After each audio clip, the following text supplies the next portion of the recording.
కార్తికేయ జరుగుతున్న టైంలోనే చందు గారికి ఈ కథ మేము చెప్పించడం అనేది జరిగింది. ఈ కథ ఎక్కడ పట్టారు సార్ అసలు ఫస్ట్ ఆరిజిన్?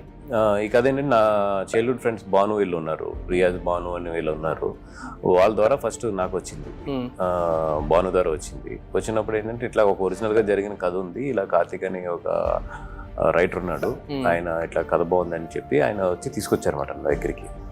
తీసుకొస్తే విన్నాను. అది ఇప్పుడు మన దీంట్లో కోఆపరేటివ్స్ కింద కూడా ఉన్నాడు ఆయన. విని నాకు అంటే నచ్చింది. అప్పుడు దీని పేరు జెట్టి అని ఉండేది. ఓకే, ఎన్ని ఇయర్స్ బ్యాక్ ఇది? ఇది ఒక అంతే before corona, I think corona run అవుతున్నట్టుంది ఆ టైంలో వచ్చిన తర్వాత నాకు ఫస్ట్ ఈ కథ అన్నప్పుడు ఏంటంటే చందుగా చేస్తే బాగుంటుంది అనేది మనసులో మాత్రం ఉండేది. బట్ ఆయన అప్పుడు కార్తికేయ 8లో ఎన్నిట్లో బిజీ ఉన్నారు. కార్తికేయ రన్నింగ్ టైంలోనే ఒకసారి వెళ్ళి కార్తికేయ 2 రన్నింగ్ టైంలో నేను ఒకసారి చెప్పాను ఆయన కదా.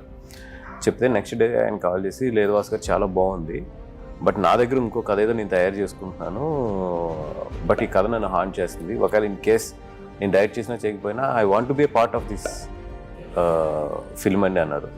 తర్వాత మళ్ళీ ఒక 1 వీక్ తర్వాత లేదు సార్ నేనే ఇది ఐ విల్ డైరెక్ట్ దిస్ అండి, నాకు చాలా బాగా నచ్చింది అని చెప్పి